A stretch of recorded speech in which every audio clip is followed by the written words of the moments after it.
Thì bữa giờ chơi Black hoài rồi cũng chán nên nay mình đổi gió xíu ha. Trước khi vô bài review á, thì mình phải khen SNA đợt này làm cuốn manual nâng tầm trải nghiệm người chơi lên rất là nhiều á. Như các bạn có thể thấy á, là ngoại trừ việc liệt kê cái runner bạn cần ra á, thì nay SNA liệt kê ra luôn những cái part bạn cần ở trên cái runner đó. Thành ra là bạn chỉ cần lấy đúng runner, cắt đúng part và xử lý ghẻ rồi ráp một mạch luôn. Trải nghiệm cắt ráp rất là mượt, không phải dừng ở mỗi bước như là những cuốn manual cũ ha.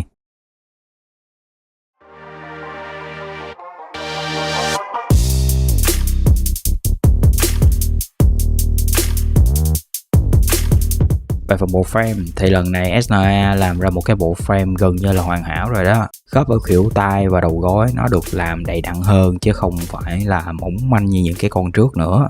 Tuy nhiên á, vẫn sẽ có một số cái vấn đề cần lưu ý. Thì đầu tiên là cái ống xả ở vai. Nếu mà bạn có ý định sơn lại thì hãy bôi trơn trước khi ráp. Vì sau khi mình ráp á, gần như là không thể tháo ra. Mình có thử tháo ra thì nó làm cho trắng nhựa luôn cái bắt mà gắn cái ống xả đó vô, nên là giờ chịu gắn chết ở đó luôn. Khớp vai và bắp tay rất là chặt, thì ý đồ của hãng làm chặt vậy để có thể vác được cây búa, nên là mấy bạn muốn bẻ tay thì nên lưu ý cái chỗ này ha. Khớp gập ở bụng thì cũng như những đời trước thôi, không có cái gì cải tiến. Và váy sau của mi chang nhưng mà bị cãi lùi, mất đi cái khớp để mà mở rộng cái váy ra phía sau. Ở Hán cũng có cơ chế nâng hạ tăng chiều cao cho cái con này. Lưu ý là khi nâng hạ hết cỡ thì nó sẽ có một cái tiếng click để cho bạn biết được là đã khóa cái chốt đó lại hay chưa. Thì nói chung là bộ frame con này làm ổn lắm rồi đó. Mà có một cái là khi mình ráp cái frame của cặp giò này thì nó cực kỳ đau tay luôn. Cảm giác như là đang ráp mấy con hàng bootleg cổ từ Daban á. Bạn nào có mà bị giống mình thì xác nhận giùm mình với ha. Cái nữa là phần đầu con này có cái thiết kế sừng để nâng hạ cái mặt nạ khá là hay, và mặt con này cũng rất là đẹp. Thì chi tiết ở cái là bị cái mặt nạ này che gần hết cái mặt này luôn.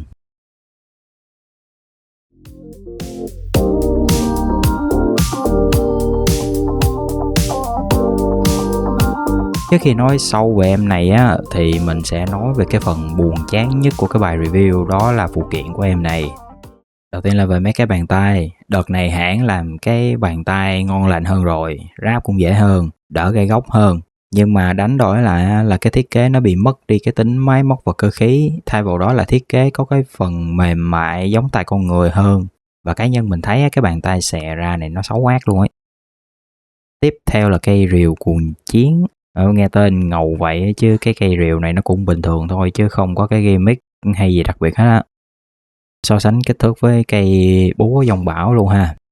Sẵn nói luôn về cây búa dòng bão á, thì cây búa này có thể kéo dài cán và kéo dài cái phần mũi ở phía trên. Tuy nhiên là cái phần mũi này nó rất là nhọn. Trong cái quá trình lắp ráp này thì tay mình có bị lủng 2-3 lỗ với nó rồi đó. Còn về cái phần cây búa thì nó sẽ hơi nặng, mặc dù bên trong nó rỗng ruột và nó cũng khá là bự á. 1.9-1.10 với lại cái con Galahad luôn á. Để mà cầm được cây búa chà bá này á, thì hãng sẽ cho thêm một cái đồ trợ lực gắn vào phía sau phần cẳng tay. Nhưng mà công dụng chỉ để chống rớt thôi, chứ cái con này, cái phần khớp khuỷu tay của nó quá yếu để vác cái cây búa này ha. Tới cái món dao cắt góc được trang bị ở hai bên tay á, thì không có cái gì để nói ngoại trừ mấy cái gai nhọn cần phải để thôi. Và đừng có hỏi mình tại sao lại có cái tên ngu như vậy, bởi vì mình cũng không có biết đâu. Tới cái món cuối là cái trận chiến sừng mang rợ. Thì mang cái tên là Barbarian nhưng thiết kế lại theo cái con tê giác. Nói chung là nó cũng đẹp, nhưng mà lần nữa chú ý mấy cái sừng nha, nó cực kỳ nhọn luôn đó. Rồi quay lại với con Galahad. Nhìn mặt địch vậy thôi chứ càng vọc càng chơi thì bạn sẽ càng ghiền càng thích. Ghiền với thích như thế nào á thì từ từ bạn sẽ biết ha. Còn bây giờ thì cùng coi cái biên độ cử động và gimmick của em này coi có gì đặc biệt hay không. Đầu tiên là cái mặt nạ rất là đẹp, đậm chất cái kỵ sĩ luôn. Nhưng có cái vấn đề là khi bạn hạ cái mặt nạ xuống thì đầu cái con này nó vẫn giữ nguyên cái thế đó. Và cái mặt nạ này hạ xuống rất là sâu, thành ra là nó cứ gập xuống tạo thành một cái thế không có tự nhiên, nhìn nó cứ ngu ngu kiểu gì á. Tay gập vẫn tốt và giáp vai cũng có thể nâng lên hạ xuống di chuyển cái kiểu. Con cá là ở khớp vai nó được gắn vô một cái chốt có tí xíu thôi. Mà mang quá cái cây búa chà bá như vậy thì không biết cái độ bền lâu dài của cái chốt này nó ra sao ha. Tới cái phần hông thì ông thần đạo SNA thiết kế ra cái giáp hông á, thì cho mình lại một lạy ha. Đã là cái copy dễ rớt rồi, vậy mà còn lại là cái thiết kế từ phía sau tràn ra phía trước, nên mỗi lần mà bạn đá cái chân con này lên cao xíu á là cái váy hông nó rớt. Mà nó rớt rồi á lại còn khó để mà ra gắn vô nữa, nên là rất khó chịu với cái thiết kế váy hông này ha.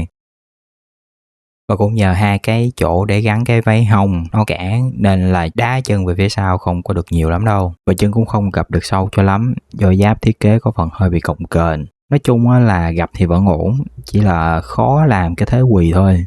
Còn về cái bàn chân á, thì mũi chân rất là nhọn, đi đâu cũng gặp nhọn hết. Và cái điểm chê ở cái bàn chân này á, là hãng phối màu xấu quá, nó bị chìm với cái màu ở cái phần bắp chuối á.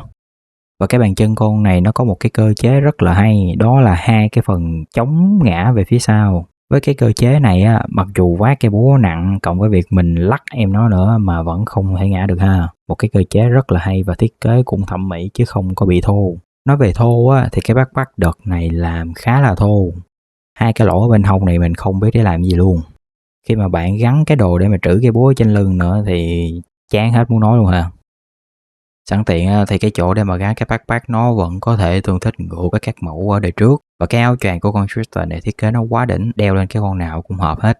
Còn về kích thước em này thì chắc mấy bạn cũng đã biết rồi, đứng ngang ngửa với lại MG cỡ nhỏ luôn mà.